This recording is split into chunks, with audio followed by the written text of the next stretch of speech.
Hi everybody, Steve Matthews here with this week's video update. Well, I've got a lot to cover here today, so why don't we just dive right in. The first story I wanted to talk to you about this week had to do with the big monster budget deal that was that was signed into law by President Trump yesterday on Friday.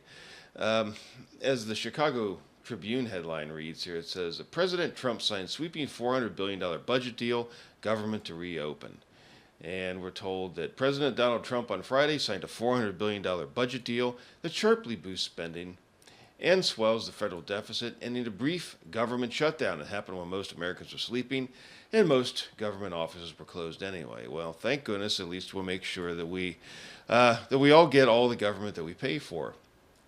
Now, one of the effects of this particular legislation, and it tells us right here, it says the House and Senate approved a bill to keep the government funded through March 23rd, overcoming opposition from liberal Democrats as well as Tea Party conservatives to endorse enormous spending increases despite looming trillion-dollar deficits. So what we're looking at here, coming up very shortly, are trillion-dollar deficits.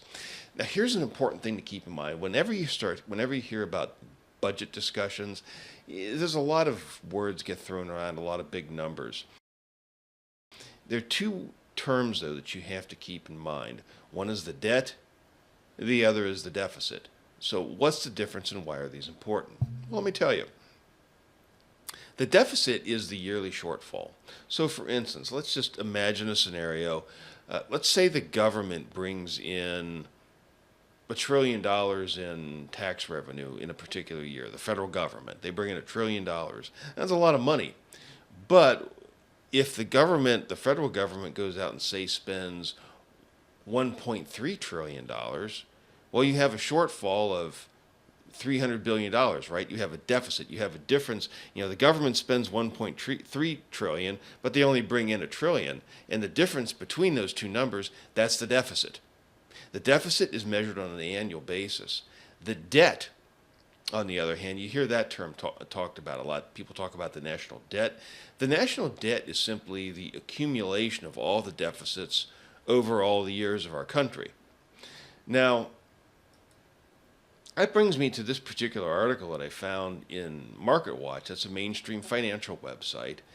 And the headline says, it didn't take long for the U.S. to rack up another $1 trillion of debt. And what we find here, it says the latest $1 trillion jump took about 6 months.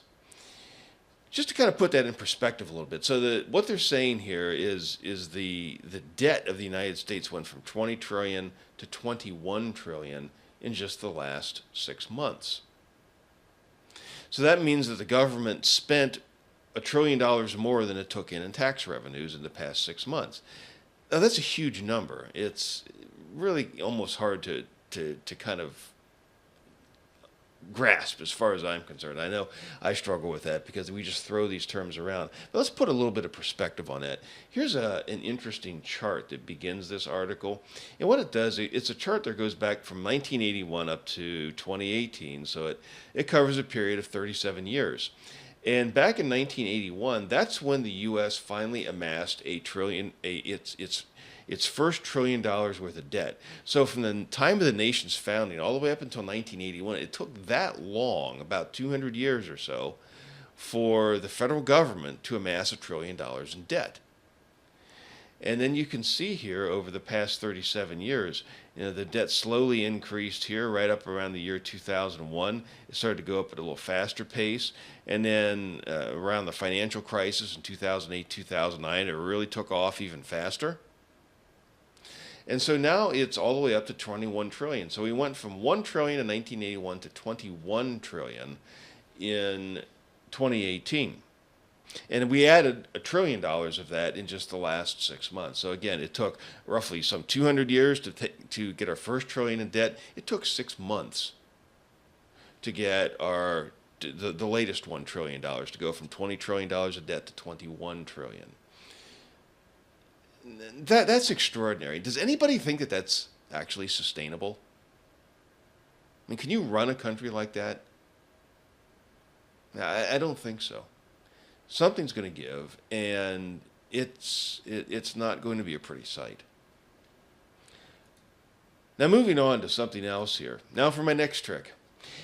wanted to talk a little bit about the appointment of John Bolton as President Trump's national security advisor. So who's John Bolton, and why should you and I care about his appointment to this position? Well, John Bolton is a very aggressive foreign policy guy. He was a number of years ago. He was the U.S. ambassador to the UN. He's known as being very hawkish. That is, he has a very aggressive stance on foreign policy. He's generally considered a neoconservative. So what's a neoconservative? Well, there's a lot that could go into talking about that, and I don't have enough time to develop the full point. But if I were to give you maybe one characteristic that I think really defines a neoconservative, and that would be, I would say it's this: the belief in preemptive war. Now here's an article. This is taken from CNBC. Trump security picked John Bolton likely to turn up the heat on Iran and boost oil prices. And we see right here in this second bullet point, let's just read this. Bolton, the former UN ambassador, has said that the U.S. should act preemptively against North Korea and Iranian nuclear programs, and his arrival makes it more likely that the U.S. will drop out of the Iran nuclear deal. So what he's saying here, this whole idea of preemptive war, is something that the neocons love. I don't think you could probably be a neocon and not believe in preemptive war. Now, historically, in Christian teaching, for instance, in just war theory, that was developed by Augustine, the wars were to be defensive. In other words, you didn't go out and start a war with somebody. You could fight defensively. If somebody attacked you, well, then you could fight back. But preemptive war, on the other hand, is you don't wait around for the other country to do something. You somehow imagine or intuit or know that country X is going to do something bad in the future, maybe in the near future, maybe in a distant future. They're going to do something bad, and so we're going to have to strike them now instead of waiting around for them to attack us. If you think of it on maybe a personal level, suppose you're maybe a kid on the playground, and you know this playground bully, you think he's going to come over and beat you up. Now, he may not be paying any attention to you. He may not even know your name, but you think this guy's got this reputation. And so instead of saying, well, I'm not going to wait around to be attacked, I'm going to go over there and punch him in the nose. That's kind of what preemptive war is. You don't wait around to be attacked. You go out and you go on the attack. So it's actually I think it's an immoral position because it causes you, and I guess the libertarians would like this, but what it really is, it's about initiating violence. It's about treating someone as your enemy, even though you don't know necessarily that person is going to do something violent, or that country is going to do something violent to your country. And John Bolton is a big believer in preemptive war. That's not a good sign for U.S. foreign policy. Now, there are some people that say, well, the Trump might keep him in line, or Trump's just bringing him on board in order to threaten Iran or threaten North Korea and maybe get them to give concessions, even though Trump really doesn't intend to go through with the idea of preemptive war. And maybe that's true, but John Bolton in a position of national security advisor, that makes me distinctly uncomfortable.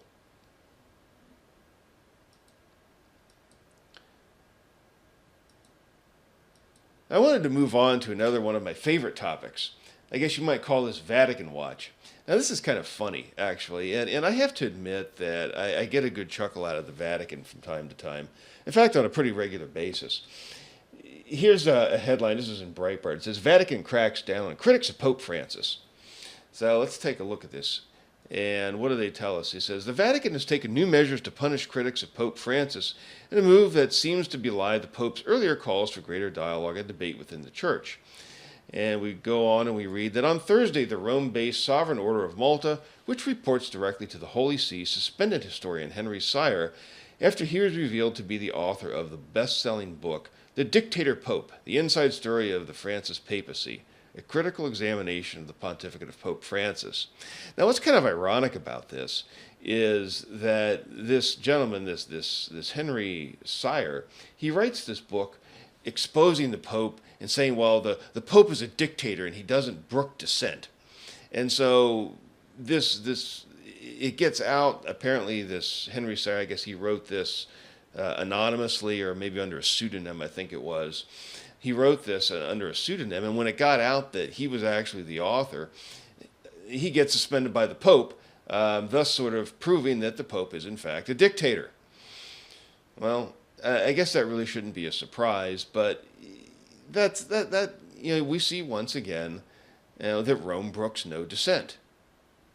I mean, when you're the vicar of Christ on earth, why should you brook dissent, right? He's not a mere man. He's not a mere mortal. He's something pretty close to God walking on earth, and you don't tug on Superman's cape, and you don't diss Pope Francis. Now that brings me to another Catholic topic. I thought this was kind of interesting. Have you noticed how in March Madness, how much the Jesuit schools are really dominant, way beyond their proportionate size within the college basketball community? There was an article. There's not a lot that's written on this. This is an article actually from the Huffington Post from back in 2014. And it talks some about college basketball and the success that a lot of these Jesuit schools have had. As you may be aware, the University of Loyola Chicago, which was an 11 seed in the NCAA tournament, a pretty low seed if you don't follow college basketball. That's a low seed. They actually have gotten into college basketball's Final Four. It's a Jesuit school. And for instance, here in Cincinnati, we have Xavier University, which is also a Jesuit school. A small school, but they got a number one seed. And what could possibly explain this? Why do we see this predominance of Jesuit schools? Well, this article in Huffington Post at least gives one reason here. It says this. It says, today basketball offers national publicity to small colleges.